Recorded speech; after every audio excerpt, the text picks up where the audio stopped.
अस्सलाम वालेकुम। Welcome to my YouTube channel ZB online services. आज की वीडियो में हम बात करने वाले हैं robots.txt फाइल की। एक ऐसी फाइल कि जिसमें हम क्रॉलर्स को बता सकते हैं कि हमारी वेबसाइट के किन पेजेस को वो क्रॉल करे और किन पेजेस को क्रॉल ना करे। तो ये robots.txt क्या होता है, इसको कैसे क्रिएट करते हैं और किस तरह से सबमिट कराते हैं, इस सब के बारे में आज हम बात करने वाले हैं इस एक वीडियो में। अगर चैनल पर नया तो जल्दी से चैनल को सब्सक्राइब कर दें, वीडियो को लास्ट तक देखिएगा, वीडियो अच्छी लगे तो वीडियो को लाइक करिएगा।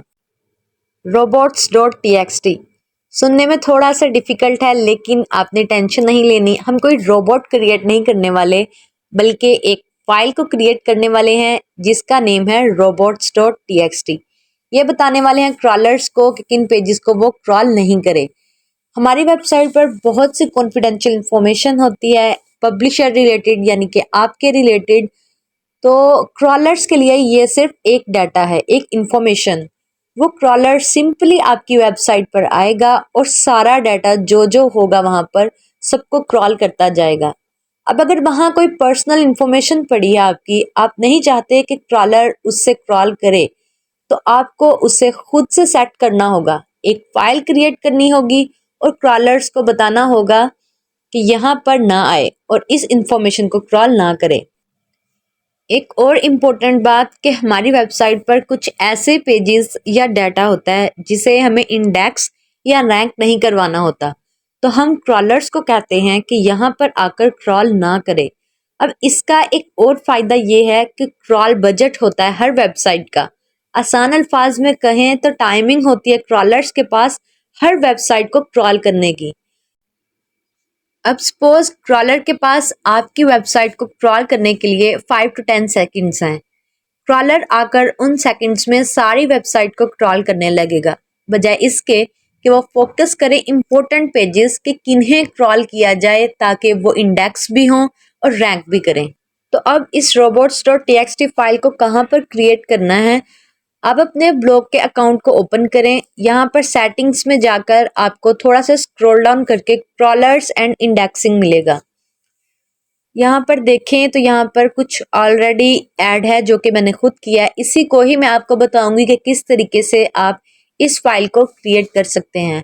अगर आपने ऑलरेडी क्रिएट की हुई है तो फिर भी एक बार आप इस वीडियो को देखिएगा कि आपको वहाँ पर क्या कुछ ऐड करना है और किस चीज़ को वहाँ से रिमूव करना है। इस सारी चीज़ों को user agent disallow allow ये सब कुछ क्या है, इसी के बारे में मैं आपको डिटेल में अभी बताऊंगी। अब देखें, हर वेबसाइट के लिए, ब्लॉगर वेबसाइट के लिए ब्लॉगर की तरफ से बाय डिफ़ॉल्ट robots.txt फाइल बनी होती है। आप चाहें तो वहाँ से उसे कॉपी करके उसी में कुछ चेंजेस कर सकते हैं अपनी वेबसाइट के लिहाज से। तो वो बाय डिफ़ॉल्ट जो फाइल बनी होगी वो हमें कहाँ से मिलेगी। अगर आपने यहाँ पर कुछ भी ऐड नहीं किया, क्रॉलर एंड इंडेक्सिंग में कस्टम robots.txt में कुछ भी ऐड नहीं किया, तो आपकी यहाँ पर ये जो ऑप्शन है वो डिसेबल होगी, यहाँ पर वो इनेबल नहीं होगी। और आप अपनी वेबसाइट पर robots.txt को चेक किस तरीके से कर सकते हैं। आप अपने ब्लॉग के URL के सामने robots.txt लिखकर एंटर प्रेस करें। यहाँ पर मैं आपको करके दिखा देती हूँ अभी। ये देखें, यहाँ पर robots.txt फाइल क्रिएट हुई है जो कि कस्टम robots.txt फाइल है, यानी कि यहाँ पर मैंने खुद ऐड किया इसे। यहीं से ही आप चाहें तो साइट मैप भी चेक कर सकते हैं। अगर आपको चेक नहीं करना आता तो अपने URL के सामने sitemap.xml लिखकर एंटर प्रेस करें तो साइट मैप भी यहाँ पर ओपन हो जाएगा।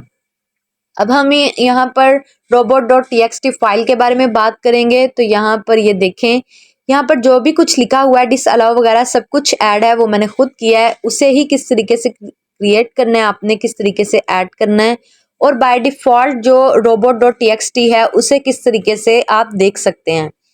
अब ये देखें, यहाँ पर जब आप सेटिंग्स में जाएंगे तो इसके सामने आपको क्रॉलर एंड इंडेक्सिंग में इनेबल कस्टम robots.txt, ये देखें ये ऑप्शन यहाँ पर इनेबल है।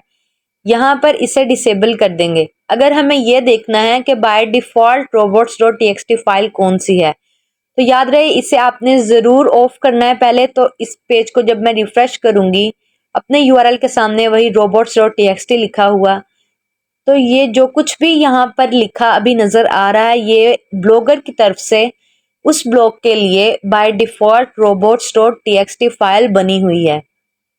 आप चाहें तो इसी फाइल को कॉपी करके अपनी सेटिंग में जाकर पेस्ट कर सकते हैं और फिर उसमें कुछ चेंजिंग जो भी आपने करनी है वो सब कुछ ऐड कर सकते हैं। इसको ऐड करने के लिए यहाँ से इस वाली ऑप्शन को इनेबल करना होगा और फिर जो कुछ भी वहाँ पर लिखा है उस सारे को लाकर यहाँ पर पेस्ट कर देंगे। ये रही हमारी robots.txt फाइल जो कि ब्लॉगर की तरफ से बाय डिफॉल्ट दी गई है। इस सेटिंग को मैंने यहाँ पर सेव कर दिया। अब अगेन मैं इसको रिफ्रेश करूंगी तो ये यहाँ पर वही शो होगी। याद रहे जब आपने इस ऑप्शन को इनेबल किया हुआ है तो जो कुछ आपने वहाँ पर ऐड किया है वही वहाँ पर शो होगा, लेकिन अगर आपने उस ऑप्शन को ऑफ किया हुआ है तो वहाँ पर जो भी बाय डिफॉल्ट ब्लॉगर की तरफ से होगी robots.txt वही वहाँ पर शो होगी। अब यहाँ पर ये डिसअलाउ अलाउ ये सब कुछ क्या है इसी के बारे में मैं आपको डिटेल में बताऊंगी। अभी मैं यहाँ पर जो बाय डिफॉल्ट robots.txt फाइल है उसे यहाँ पर पेस्ट करूंगी। आपने ये नोटपैड में कर सकते हैं या कहीं पर भी जहाँ पर आप एडिटिंग वगैरह कुछ कर सकते हैं। ये देखें यहाँ पर जो एक इम्पोर्टेंट पार्ट है robots.txt का वो ये वाला है, user agent disallow allow and site map. अब इसमें ये यूजर एजेंट क्या है?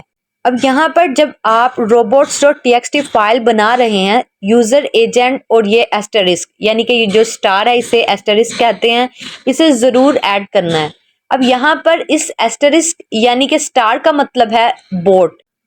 अब यहाँ पर यूजर एजेंट के सामने ये जो स्टार लगा हुआ है यहाँ पर इसे बता दिया गया है कि चाहे कोई भी बोट हो, ये जो फाइल मैंने बनाई है ये उन सभी बोट्स पर अप्लाई होती है।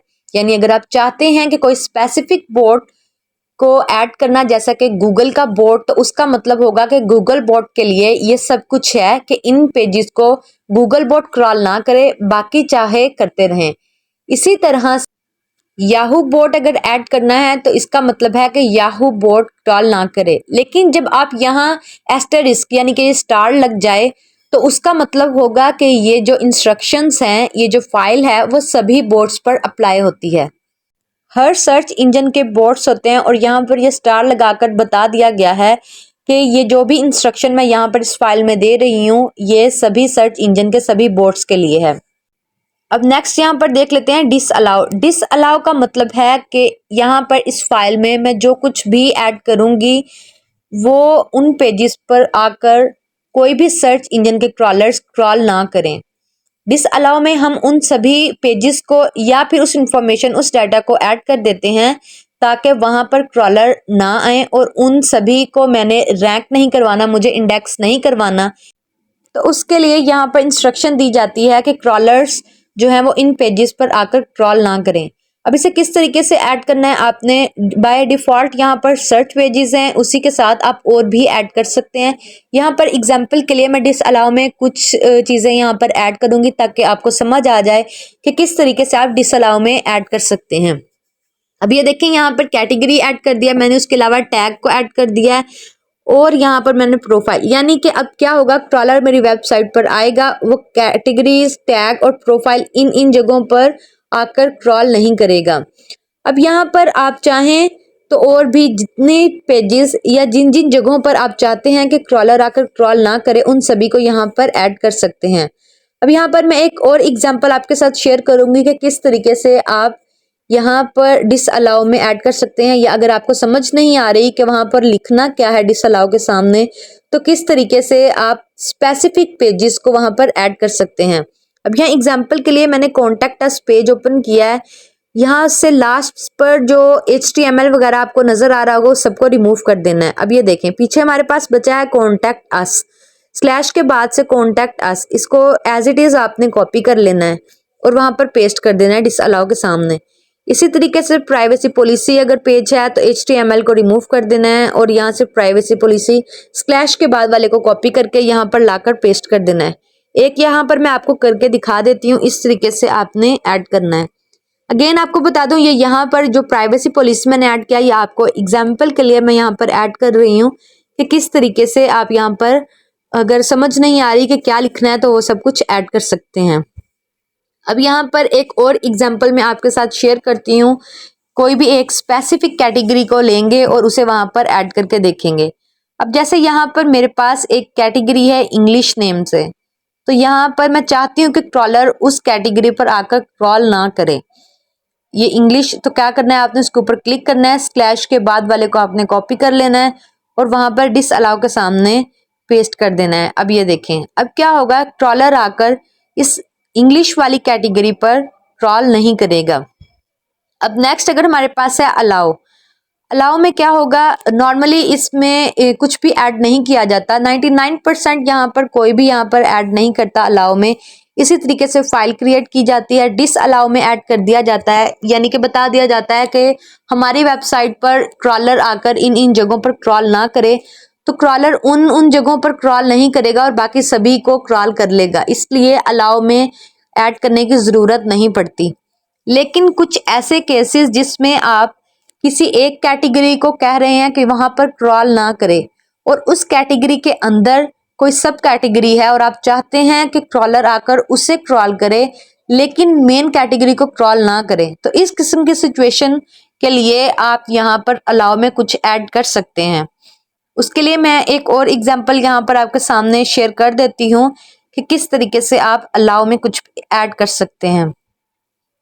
यहाँ पर देखें, अगर इंग्लिश के साथ मेरे पास एक सब कैटेगरी है ऐसे नेम से, या फिर यहाँ पर ये एक ही कैटेगरी है मेरे पास ऐसे, अगर आप चाहते हैं कि ऐसे, या फिर एक और ऐड करके देख लेते हैं। यहाँ पर मैं जल्दी से एक और सब कैटेगरी क्रिएट कर देती हूँ ताकि क्लियर हो जाए आपको कि किस तरीके से आपको यहाँ पर ऐड करना है। अगर आपकी जैसे ये एक एजुकेशन बेस है, एक डेमो ब्लॉग मैंने बनाया है वीडियोस के लिए, आपकी मार्केटिंग रिलेटेड है, टेक रिलेटेड है या कुछ भी है और आपने वो सब कैटेगरीज क्रिएट की हुई हैं और आप उसे अलाउ में ऐड करना चाहते हैं, तो सेम प्रोसेस है, उसी तरीके से आपको ऐड करना है। यहाँ पर मैं एक और सब कैटेगरी क्रिएट कर देती हूँ शॉर्ट स्टोरीज के नेम से, और उसे हम अलाउ में ऐड करके देखते हैं कि हमें अगर इंग्लिश को डिसअलाउ करवाना है तो शॉर्ट स्टोरीज यानी कि इंग्लिश के अंदर ही एक सब कैटेगरी है उसे किस तरीके से अलाउ करने की ऑप्शन दे सकते हैं। यहाँ पर हम जल्दी से एक सब कैटेगरी वहां पर क्रिएट कर देंगे। यहाँ पर मैं वीडियो स्पीड इंक्रीज कर दूंगी ताकि आपका टाइम भी वेस्ट ना हो, और दो किस्म की सिचुएशन को आपको बता दूंगी कि उन दोनों सिचुएशन में आपको किस तरीके से अलाउ में सब कैटेगरीज को ऐड करना है। अभी यहाँ पर मैं आपको दिखा देती हूँ इस सेटिंग को सेव करके, और ये देखें इंग्लिश के साथ टू सब कैटेगरीज यानी कि ऐसे के अंडर एक सब कैटेगरी यहाँ पर है, या तो इस सिचुएशन में भी सेम तरीका है, या फिर ये देखें ऐसे और शॉर्ट स्टोरीज दोनों इंग्लिश की कैटेगरी में फॉल कर रही हैं, या इस किस्म की सिचुएशन है और आप चाहते हैं कि शॉर्ट स्टोरीज वाले को आकर क्रॉलर क्रॉल करे। अब ये देखिए हमारे पास मेन कैटेगरी है इंग्लिश और उसकी सब कैटेगरी है शॉर्ट स्टोरीज। जैसे मैंने आपको पहले बताया है कि किस तरीके से आपने वहां पर अलाउ में ऐड करना है, जो डिस अलाउ वाला तरीका है उसी तरीके से आप अलाउ में ऐड करेंगे। अब ये देखें अलाउ में जाकर मैं चाहती हूँ कि इंग्लिश कैटेगरी क्रॉल ना हो जिसे मैंने डिस अलाउ में ऐड किया हुआ है, तो यहाँ पर अलाउ में पहले मैं इंग्लिश लिखूंगी। अब उसकी सब कैटेगरी है शॉर्ट स्टोरीज, तो फिर स्लैश लगाएंगे वहां पर और शॉर्ट स्टोरीज को वहां पर ऐड कर देंगे। यानी कि अब क्या होगा, क्रॉलर आएगा वेबसाइट पर, वो इंग्लिश को क्रॉल नहीं करेगा लेकिन इंग्लिश के अंदर जो सब कैटेगरी है शॉर्ट स्टोरीज उसे आकर क्रॉल करेगा। तो इस तरीके से आप अलाउ में भी जो चाहें वो ऐड कर सकते हैं। उसके बाद नीचे हमारे पास है साइट मैप जिसे ऐड करना है, और ये हमारे पास robots.txt फाइल क्रिएट हो गई है। इसे एज इट इज आपने कॉपी करना है और अपनी वेबसाइट पर पेस्ट करना है। अपनी वेबसाइट के लिहाज से आपने यहाँ पर डिस अलाउ या अलाउ में जो ऐड करना चाहें वो ऐड कर सकते हैं। ये सभी कुछ यहाँ पर मैंने एग्जाम्पल के लिए ऐड किया है ताकि आपको समझ आ जाए कि आपको किस तरीके से अलाउ या डिस अलाउ में जिन जिन पेजेस को ऐड करना है वो कैसे कर सकते हैं। जब आपकी फाइल क्रिएट हो जाएगी तो आपने उस फाइल को यहाँ से कॉपी कर लेना है और उसे पेस्ट कहाँ पर करना है, आपने अपने ब्लॉगर की सेटिंग में जाना है, वहां पर सेटिंग्स में जाकर यहाँ क्रॉलर्स एंड इंडेक्सिंग में जाना है। यहाँ पर जब आपने इनेबल किया होगा तो आपको कुछ भी ऐड करने के लिए ऑप्शन अवेलेबल होगी।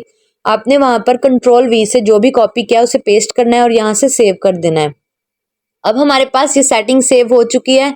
जो भी न्यू robots.txt फाइल क्रिएट किया है उसे चेक किस तरीके से कर सकते हैं, अपने ब्लॉग के URL के सामने robots.txt लिखेंगे और एंटर प्रेस करें। और ये देखें जो हमने न्यू robots.txt फाइल क्रिएट की है वही वहां पर शो हो रही है। अब बाय डिफॉल्ट अगर आपने देखनी है तो आप उस ऑप्शन को ऑफ कर देंगे और ये देखें ब्लॉगर की तरफ से बाय डिफॉल्ट ऑप्शन ऑन हो गई है। जब आप यहाँ पर robots.txt फाइल को पेस्ट कर देंगे तो इस ऑप्शन को आपने ऑन ही रखना है और जो भी वहां पर बाय डिफॉल्ट वाली होगी या फिर उसे डायरेक्ट वहां से कॉपी करके यहाँ पर लाकर भी उसमें चेंजिंग कर सकते हैं और सेटिंग को सेव कर सकते हैं। आई होप आपको robots.txt फाइल की समझ आ गई होगी कि किस तरीके से आपने क्रिएट करनी है। अब यहाँ पर मैंने 2 वेबसाइट्स को ओपन किया है, imkidunia.com। आई होप सभी को पता होगा इस वेबसाइट का। अब इसकी robots.txt फाइल भी आप चेक कर सकते हैं। अब यहाँ पर ये मैंने एग्जाम्पल आपको क्यों ऐड किया है, यानी कि अगर आपको अपनी वेबसाइट की समझ नहीं आ रही तो आप अपने से मिलती जुलती किसी भी वेबसाइट की robots.txt फाइल को ओपन कर सकते हैं। उसके URL के सामने आपको सिर्फ लिखना है robots.txt। इसी तरीके से यहाँ पर एक खान अकेडमी एक वेबसाइट है, उसी के सामने वो भी एजुकेशनल वेबसाइट है, उसके सामने robots.txt लिखेंगे तो उसकी robots.txt फाइल भी ओपन हो जाएगी। ये एक आइडिया के लिए मैंने आपके साथ शेयर किया है कि अगर आपको कुछ भी समझ नहीं आ रही अपनी वेबसाइट रिलेटेड तो इस तरीके से आप किसी की वेबसाइट की भी robots.txt फाइल चेक कर सकते हैं। आई होप आपको समझ आ गई होगी robots.txt फाइल क्या है, इसे कैसे क्रिएट करना है और किस तरीके से ऐड करना है। वीडियो अच्छी लगी हो तो वीडियो को जरूर लाइक कीजिएगा, मेरे चैनल को सब्सक्राइब कर दें। मिलते हैं नेक्स्ट वीडियो में, तब तक के लिए अल्लाह हाफिज।